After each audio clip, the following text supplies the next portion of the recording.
Ini saya hitung ya guru-gurunya Mbah Hashim. Darus Al-Hadz Muhammad Hashim Asy'ari ini karangannya Asad Syihab, orang Libanon. Buku ini selesai tahun 72. Beliau lama sekali ikut ngaji di sini sama Mbah Hashim. Tapi sebagai peneliti, beliau ke sini sudah alim. Ndak terus masih ngapalkan alif bata itu ndak, itu masih sudah alim. Darus Al-Hadz Muhammad Hashim Asy'ari fil Haramil Makki Syarif fi Makkah Al-Mukarramah alaihi ulama. Seterusnya beliau hitung ya. Amsalus Syekh Ahmad Amin Al-Attar wa Sayyid Sultan bin Hashim wa Sayyid Ahmad Zawawi. Ya dihitung ya sudah berapa itu. Tapi beliau ke sana sudah alim loh. Jangan sampean kira kalau sampean ke sana itu jadi TKI repot nanti. Itu kata Mbah Mun kalau ada orang mau mondok Mekah. Apa mondok Mekah wis alim dereng. Kersane pinter bahasa Arab, Pak. Bakul es nang Arab pinter bahasa Arab kata Mbah. Jadi kalau beliau kalau sama orang belum alim mondok di Mekah itu agak duka beliau. Ya, Syekh Ahmad Amin Al-Attar, wa Sayyid Sultan bin Hashim, wa Sayyid Ahmad Zawawi, wa Syekh Ibrahim Arab, wa Sayyid Ahmad bin Hasan Al-Attar, wa Syekh Said Al-Yamani.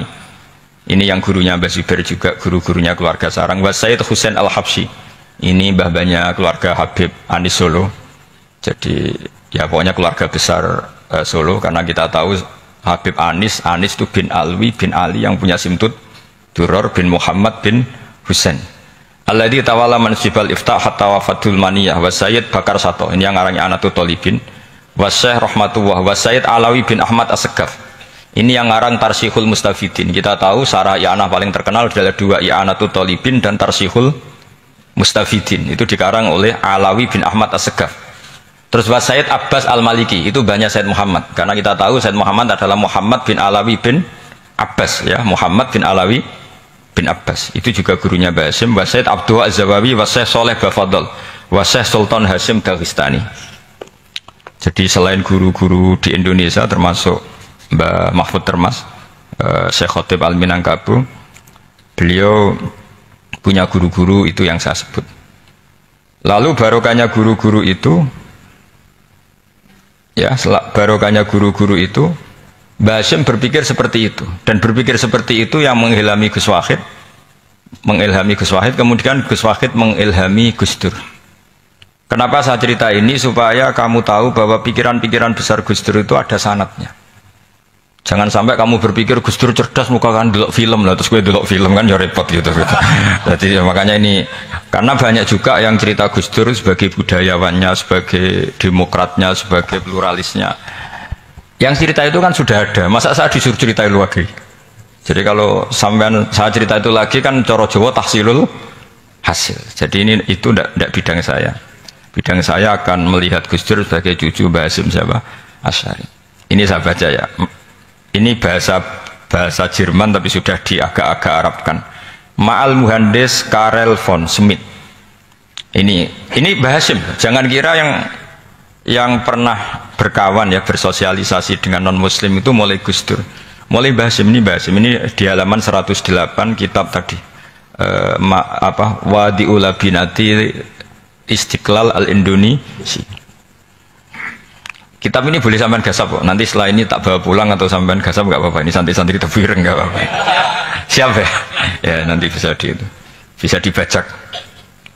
Lakot kan seterusnya hakon ziaratil alam Muhammad Hashim maka nadalika fi yaum ini 7 Juli tahun 1936 fi maqorihi Tebu Ireng haitsu taqaltu indahu bil muhandis Karel von Schmidt wa kanatil fursa saikhal tahadus ma'hu tawilan.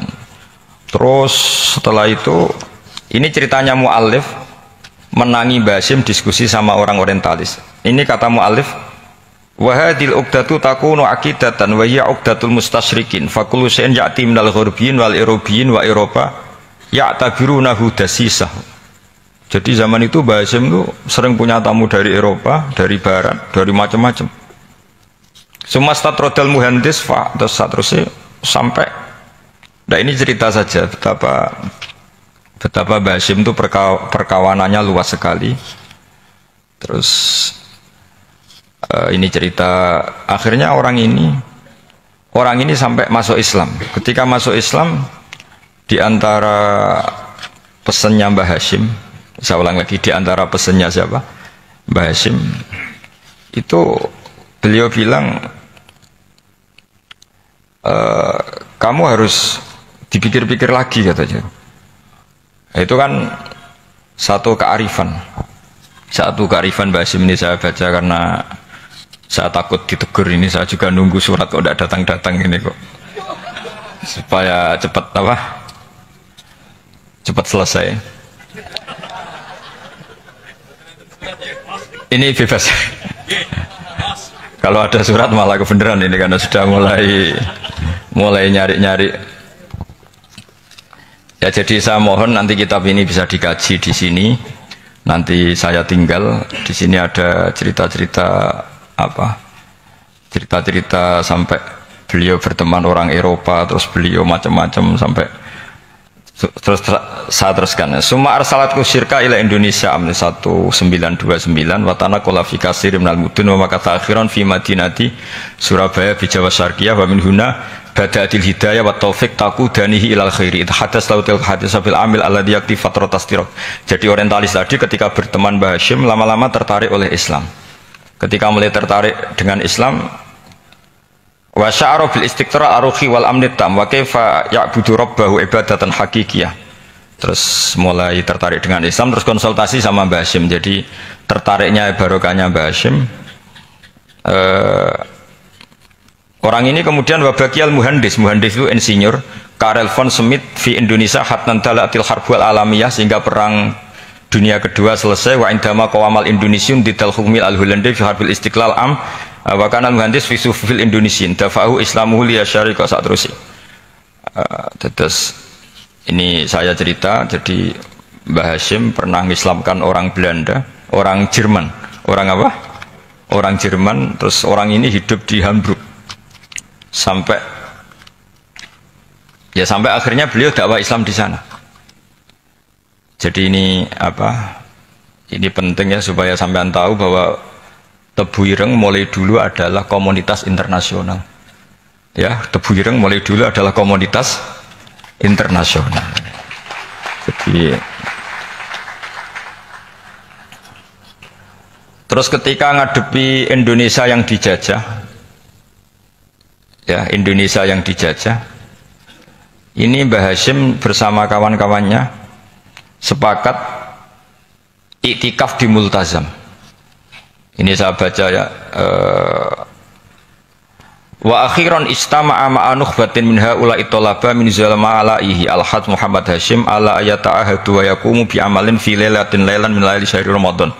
Al-mu'azzam istama'a haula'i talaba waladina yantamuna ila iddati qawamiyatin. Qawamiyah itu kalau bahasa sekarang perlawanan min Afrika wa buldani janubi Asia, Asia Tenggara, wa Asia Wusta, Asia Tengah, wal buldan al Arabiyah. Wa kana al-had Muhammad Hasyim asyari ahadahum. Bahwa qafu jami'an amamal multazam bil Ka'batil musyarrafah. Wa ahadu wa aqsamul yamin ala yakum bil jihad fi sabilillah li ilahi kalimatil Islam wa tauhidil muslimin bin nasril ilmi wa tawiyah wa tafaqquh fiddin talaban lil mardatillahi ta'ala la yarjuna min wara'i dzalika malan wala mansiban li anfusihim.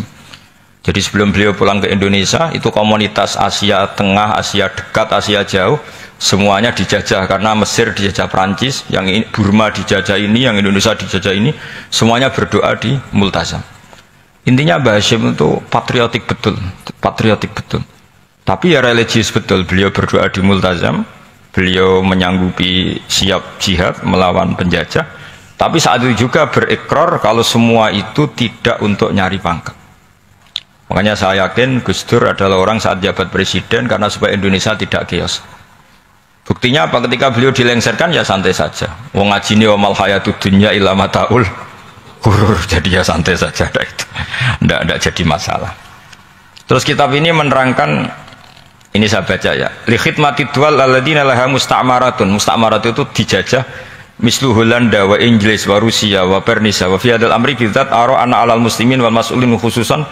Ini intinya ulama-ulama yang dari timur jauh kemudian sowan ke Mbah Hasyim minta fatwa karena negara-negara mereka juga dijajah.